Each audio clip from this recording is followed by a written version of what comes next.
Hello and welcome. From Peterson's, I'm Taylor Sienkiewicz, and you're listening to You Have a Cool Job, a podcast highlighting those who took their profession in a unique direction and what they did to get there.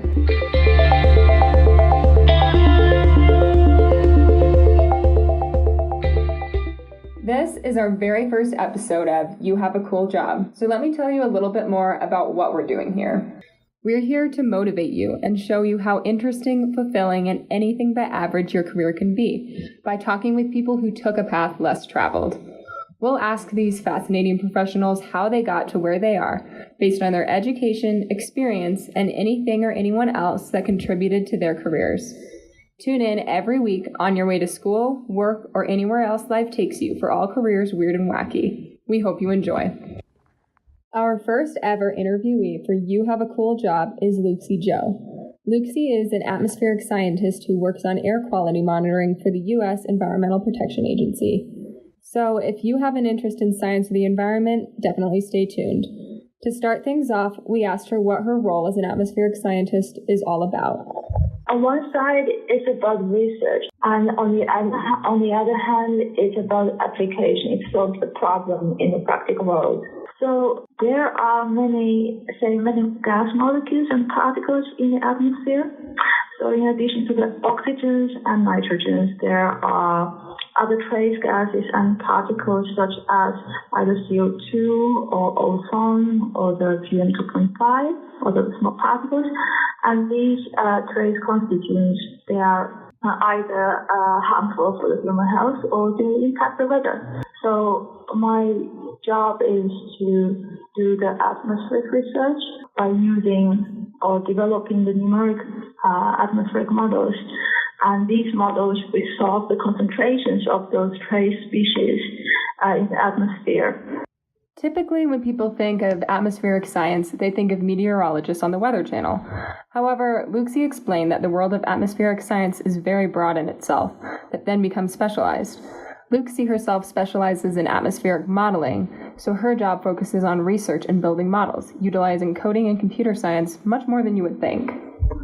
For development models, we do research by reading literature or coding. Coding is the major part of our job. We do code, and then we run the models and then do compare the model results with the measurements.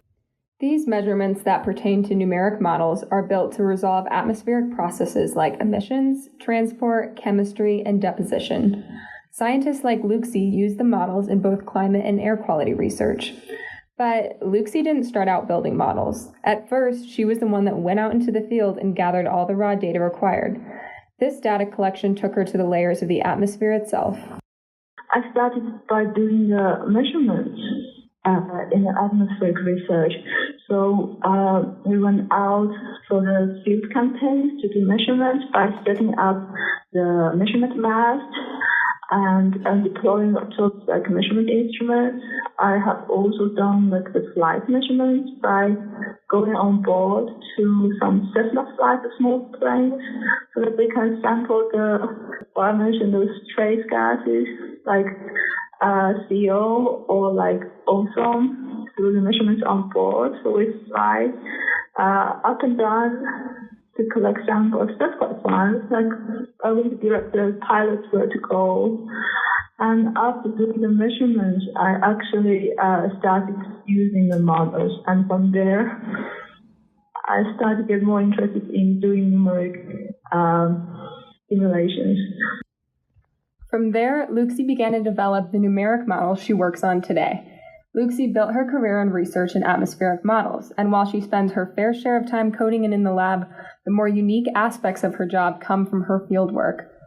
Her team's fieldwork projects take them to every corner of the world, as certain places pertain to this type of research. It's very fun. We go to different places. We go into the forest, and my colleagues have been to the swamps, Siberia, or even Antarctica. While Luxi didn't know what she would eventually specialize in early on in her career, she knew she had a passion for physics, which is what she studied for her undergraduate degree at the University of Helsinki in Finland. And there I studied physics for 3 years, and then I specialized to atmospheric physics. Luxi eventually came to find atmospheric modeling of a particular interest to her during her studies, and she continued her education at Helsinki through her master's and doctoral degrees. Due to her ability to find her own path, she recommends that students try out different domains as well. What I would say is find one major that they are really interested in, like me. Like I've tried different majors or minors in physics. How Luxi decided on her particular field comes from her personal passions.